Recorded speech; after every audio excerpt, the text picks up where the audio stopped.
लोकसभा चुनाव में अब सिर्फ 52 दिन बचे हैं। 2024 के लोकसभा चुनाव का नतीजा क्या होगा, कौन हारेगा कौन जीतेगा, यह सवाल बात का है, क्योंकि सबकी नजर अयोध्या पर है। पूरे देश राम लला की प्राण प्रतिष्ठा से जुड़ी गतिविधियों को बारीकी से देख रहा है।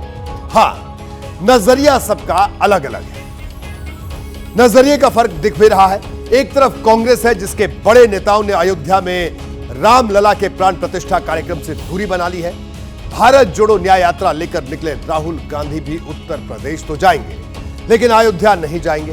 तो दूसरी तरफ बीजेपी है, जो शुरू से ही राम मंदिर आंदोलन से जुड़ी रही और अब बढ़ चढ़कर प्राण प्रतिष्ठा से जुड़े हर कार्यक्रम में हिस्सा ले रही है। प्रधानमंत्री मोदी तो खुद इसके यजमान भी है।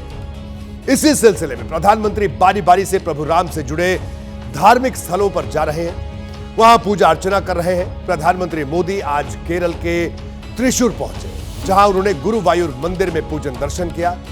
इसके बाद वो त्रिशूर जिले में ही श्री रामास्वामी मंदिर पहुंचे, वहां भी पूजा अर्चना की।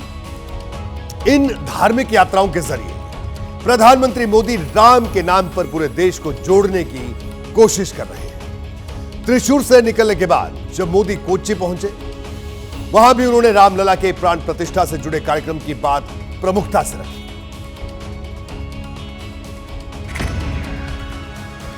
22 जनवरी को अयोध्या में भव्य राम मंदिर में प्राण प्रतिष्ठा का आयोजन है।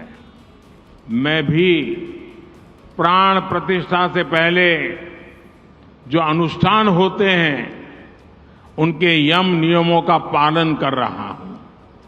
22 जनवरी को प्राण प्रतिष्ठा अयोध्या में होगी, लेकिन श्री राम ज्योति उस दिन शाम को देश के घर घर में जलेगी।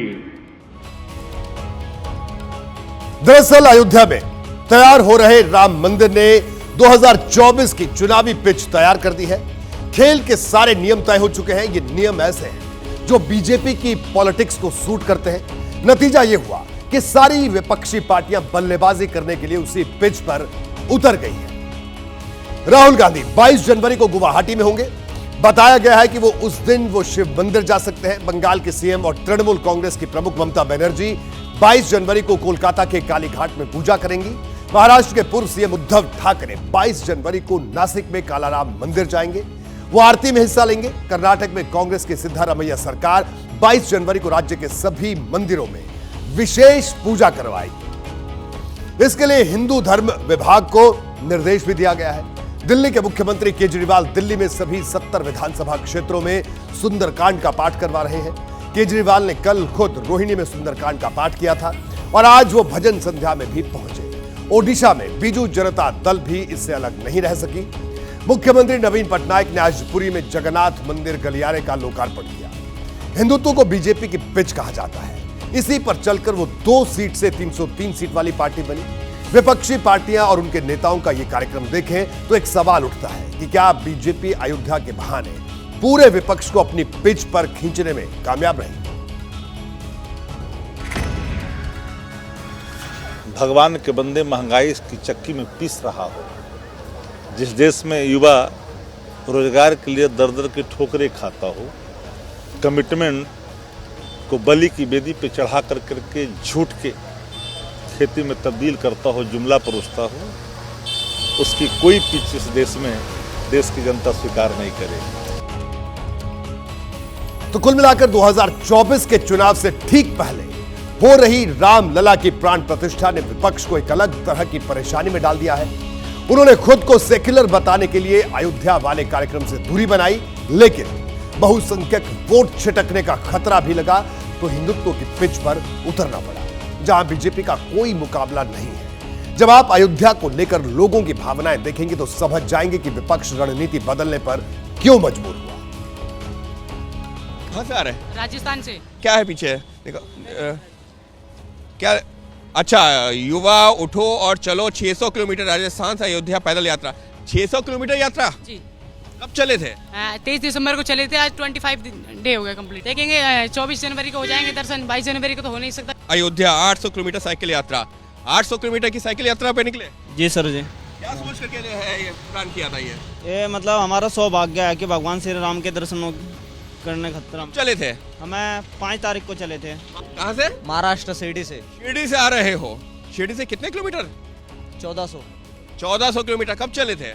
मैं 3 तारीख को चला था। मुश्किल नहीं था? नहीं मुश्किल कुछ नहीं, राम जी का नाम लेके कोई मुश्किल नहीं है रास्ते में। अभी भी देखिए, अयोध्या के राम मंदिर और राम लला की प्राण प्रतिष्ठा के प्रति भावनाओं के ऐसे ही उफान ने विपक्ष को मंदिर मंदिर जाने पर मजबूर कर दिया है। लेकिन उसकी परेशानी सिर्फ इतनी ही नहीं है, दिक्कत यह है कि उसने हिंदुत्व की पिच पर उतरने में भी देर लगा दी। ममता, राहुल और केजरीवाल, वो निश्चित रूप से उन्होंने बहुत सही समय पर अपने निर्णय नहीं लिए। खास तौर से मंदिर को लेकर के उनके निर्णय गलत साबित हुए। इन लोगों ने अपनी रणनीति गलत की, पहले वापस लिया और अब चाहे कांग्रेस कह रही नहीं, व्यक्तिगत रूप से कोई भी जाए तो हमें कोई मतलब नहीं है। यही ममता का रुख है, यही और लोगों का रुख हो गया है। लेकिन हम नहीं जाएंगे। क्यों नहीं जाएंगे साहब? भारतीय जनता पार्टी का इवेंट है। क्यों उसे भारतीय जनता पार्टी का इवेंट बनने दिया? सबसे बड़ा सवाल तो यही है। लेकिन बीजेपी ने चुनाव का मूड भांपने में ना गलती की ना देरी की। वो इस बार उन इलाकों पर पकड़ बढ़ाना चाहती है जहां वो कमजोर है। इसमें पहला नाम है दक्षिण का, जहां वो इस बार ज्यादा सीटें निकालने की तैयारी में है। पिछले लोकसभा चुनाव में कर्नाटक और इस बार विधानसभा चुनाव में तेलंगाना में मिली कामयाबी ने उसकी उम्मीद बढ़ा दी है। 2019 के लोकसभा चुनाव में हुई वोटिंग से जुड़े कुछ आंकड़े आपको दिखाता हूं। देखिए, 2019 में उत्तर भारत में बीजेपी को करीब 67% हिंदू वोट और 51% मिली। मध्य भारत के 65% हिंदू वोटर्स ने बीजेपी को वोट दिया। बीजेपी को 104 सीट मिली। पश्चिम भारत में 56% हिंदू वोटर्स ने वोट बीजेपी को मिले, यहां उसे 51 सीट मिली।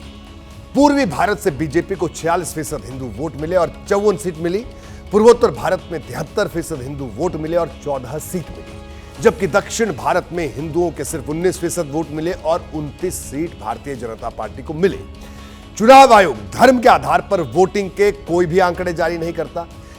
ये आंकड़े प्यू रिसर्च नाम की संस्था ने एक सर्वे के बाद जारी किए हैं। हालांकि सवाल यह है कि बीजेपी को दक्षिण से सीटों की उम्मीद क्यों है? दरअसल बीजेपी को लग रहा है कि अयोध्या से जो राम लहर उठी है वो पूरे देश में कमाल दिखा सकती है। दक्षिण इससे अछूता नहीं रहेगा, इसलिए उसने चुनावी तैयारियों में पूरी ताकत लगा दी है। पार्टी ने कल दिल्ली में बड़ी बैठक की। यह पार्टी की क्लस्टर बैठक थी। इसमें पार्टी हाईकमान के साथ साथ देश भर के 300 कार्यकर्ताओं ने हिस्सा लिया। देखिए, बीजेपी ने 543 लोकसभा क्षेत्र के लिए 146 क्लस्टर बनाए हैं। क्लस्टर से जुड़े कार्यकर्ता एनडीए के सारे उम्मीदवारों के लिए काम करेंगे। बीजेपी ने दक्षिण भारत, बंगाल और बिहार जैसे राज्यों को लेकर बूथ स्तर की रणनीति भी बनाई है। पार्टियां अपनी तैयारी कर रही हैं, लेकिन जीत और हार का फैसला इस बात से होगा कि जनता किस पर भरोसा करती है। और बीजेपी भरोसे की कीमत अच्छी तरह समझती है। वो ये भी जानती है कि जनता पर भरोसा हासिल करने के लिए भावनाओं को जोड़ना होगा। अयोध्या से उठी राम लहर पर सवार बीजेपी यही कर रही है। जैसे ही घड़ी का काटा दोपहर 2:30 पे आए, बबीता जी का दिल सास बहू साजिश के लिए मचल जाए। और ये है इनकी बहू, पूरे दिन ऑफिस की टेंशन हो जाए गॉन जब ये करें अपना फेवरेट शो फ्री टाइम पे ऑन। इनकी तरह आप भी देखिए अपना फेवरेट शो अपने टाइम पर और डाउनलोड कीजिए एबीपी लाइव ऐप अपने स्मार्ट टीवी पर।